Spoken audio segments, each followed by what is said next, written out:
it's Mr. Philip Campbell, and I'm going to be cooking some homemade pizza today. Why? Just because I feel like it. And I got all my ingredients here. I'm going to walk you through step by step how to make the dough and put the pizza together, and talk a little bit about the history of pizza. My family is a Sicilian, come from southern Italy where pizza comes from. Nobody knows exactly when pizza was invented. The word pizza first enters language in southern Italy around the 10th century. But the modern version of pizza that we know and love is definitely associated with the city of Naples during the Renaissance. So we're going to walk you through each step and learn about the process and a little bit about the history. So let's start by making the dough. Okay, here's all our ingredients, and I'll put the exact proportions in this recipe in the description on this video. But basically I have 2 bowls of flour. This bowl is the one we're going to mix into. It has some salt and sugar in there as well. We have a cup of hot water, some olive oil, and then some yeast, and then some extra flour, and you'll see why we're using that. So the first thing I'm going to do is dump my liquids into here, my oil and my hot water, and then the yeast, 1 package. I'm going to start to stir this up, and it's going to become, you're going to notice right away, it's extraordinarily sticky. A lot of recipes call for using an automatic mixer, but I tried doing that earlier, and this stuff just got so gooped up in the, whatever those things are called, the mixer pieces, I don't know. You don't want to mess with that. Okay, so see, this is very, very liquidy, not at all like dough, so what I want to do is just kind of shake some more of this excess dough in and just keep scooping it around until it starts to get thicker and look more like regular dough. And this is still too sloppy, so I'm going to pour some more into it. And we're essentially just going to keep doing this until we get something thick enough that we can work with our hands.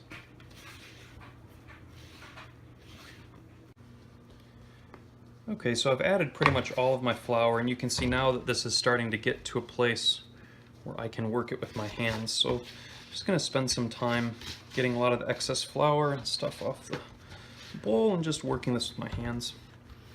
I mentioned that pizza, as we know it, comes from the southern Italian city of Naples.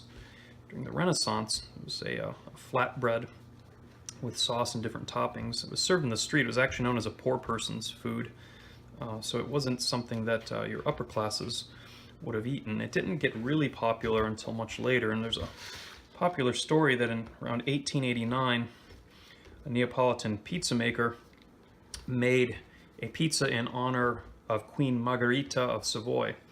And this was a pizza that had oregano and tomato sauce and mozzarella cheese and all sorts of vegetables to match the green and red and white colors of the Italian flag.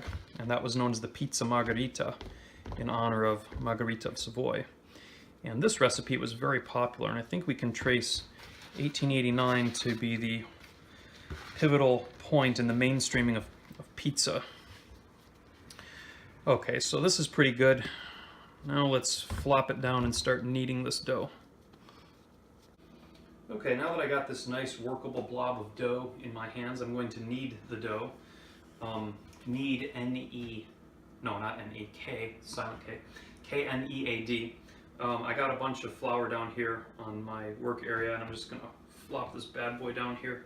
And kneading the dough is kind of a process where you just work it, you're trying to build just one solid unitary lump. Right now you can see it's all cracked and split, and that's not good for working it. So basically what I'm going to do is I'm going to smoosh it down, work it with my fingers, and then just kind of roll it up again, smoosh it into a ball, flop it back down on the flour,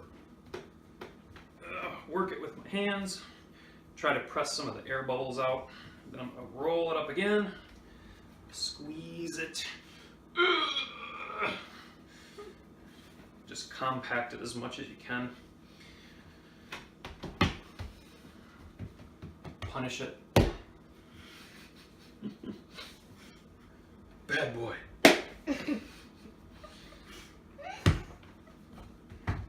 Okay, so I'm just going to keep on doing this for probably about 5 to 8 minutes until I get it exactly where I want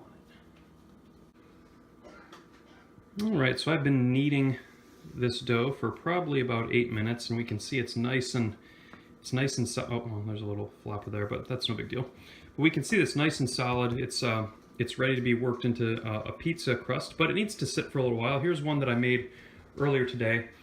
Basically, after you get to this point, we're just going to cover it with some wrap, and it needs to sit at least for a half hour. However, it's still early in the day, so I'm not ready to use these for quite a while, so I'm going to put them on a plate. And I've found in my years of cooking pizza that the doughs seem to work best when they're a few hours old and when they've been refrigerated for a little while before usage. So I'm going to just take these and refrigerate them for a couple of hours, and when I'm ready to cook my pizza, they'll be just the exact right consistency that I want them. Save these for later.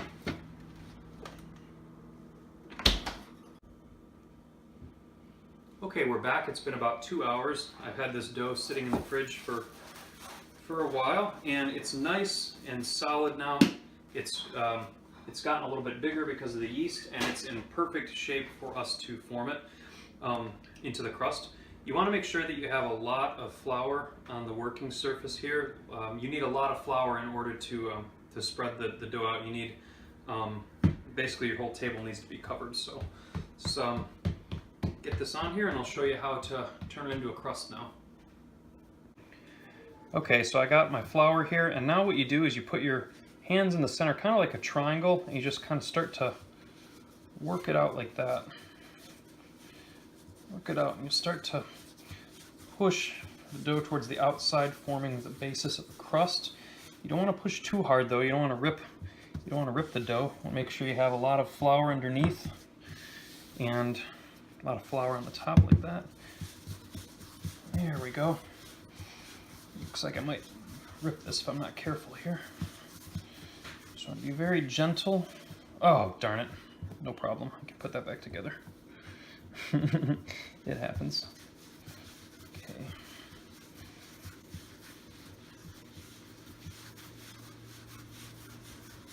Okay.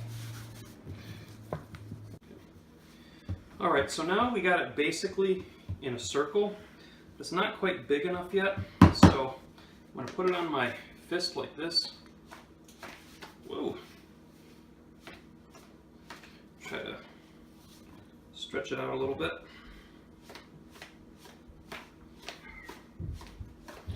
Then I'm going to give it a spin.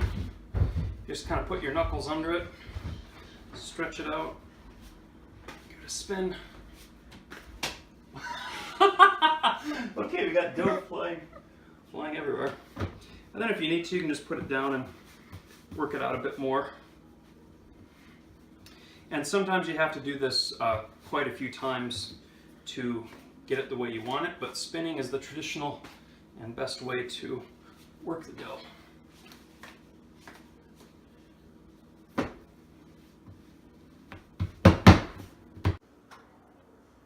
Okay, after working the dough out for a while and flipping it around, we've got a tolerable circle here. Had some rips, but I had to repair. To get a crust, basically I go around and just kind of fold the ends up like that.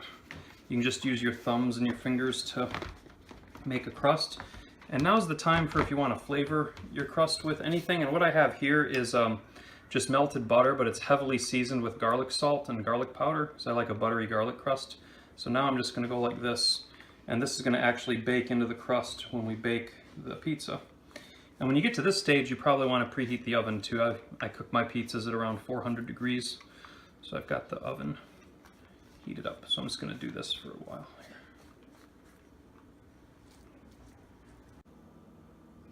Okay, now we're ready to put the sauce on. And if I was being a purist, I would make the tomato sauce from scratch, but who cares? I've got Ragu original quick pizza sauce, so whatever. People debate when they start making pizzas with pizza sauce because tomatoes are a New World vegetable. The original pizzas in Italy would have been made with an oil. They wouldn't even have had a tomato sauce in the old Neapolitan pizzas. So some people say that putting tomato sauce on the pizza is an American invention. Others say it was Italian. The tomato is definitely a New World fruit and or vegetable, whatever the heck it is. It came to Italy and was being farmed in Italy by the 1800s, and probably by the 1900s, they were definitely 1920s, World War I, World War II era, the Italians were definitely making pizza with tomato sauce on it. And even when this came to America, it was known as pizza in the Italian style. Whether it was the Italians or the Americans who first thought of putting the sauce on, I don't know. Now basically I'll just put spoonfuls on it here, and you don't want every single bit of crust covered. Like, you want to be able to see some of the crust through the sauce, otherwise it gets to be too thick. But I just use a spoon and rub it on in a circular fashion, and rub it around till we get a good coverage. Okay, so we're almost ready to go here. I've got 2 pizzas. This one didn't turn out as nice as the other one. It's a little malformed here, but that's all right. I almost forgot, before you start putting your toppings on, you want to take a fork and you want to go around and just poke holes all over the place, because in this dough, there's all these air pockets. And if you don't poke holes in the dough like this, then when the pizza cooks, there's going to get these gigantic bubbles that will swell up and rupture the pizza. So now in pizzerias, they actually have a tool like a roller with points on it, but not a pizzeria, so I'm just going to poke it with a fork. All right, that looks good. And while I'm cooking these, I'll check on them. Like, I'll turn the light on in the oven and look, and if I see a big bubble popping up, I will reach in and poke it right in the middle of the cooking. Okay, now it's time for the mozzarella cheese. Rule of thumb is probably about one cup of cheese per pizza, and I just kind of sprinkle it on like that. And we'll put some on here.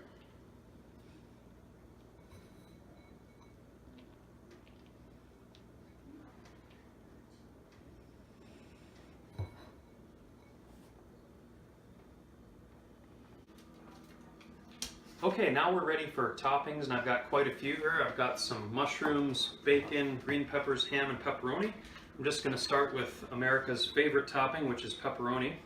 Pepperoni is pretty interesting. You would think it's an Italian meat, but it's actually not. It was invented by Italians, though, but Italian Americans, and as far as we can tell, pepperoni was invented sometime around the turn of the 20th century by Italian American butchers who put certain spicy seasonings in their sausages, and as the pizza craze caught on in the early mid-20th century, pepperoni very quickly became Americans' favorite topping on the pizza. So it is Italian, but it's Italian-American, just like chicken Parmesan, which people think is Italian, but it's Italian-American.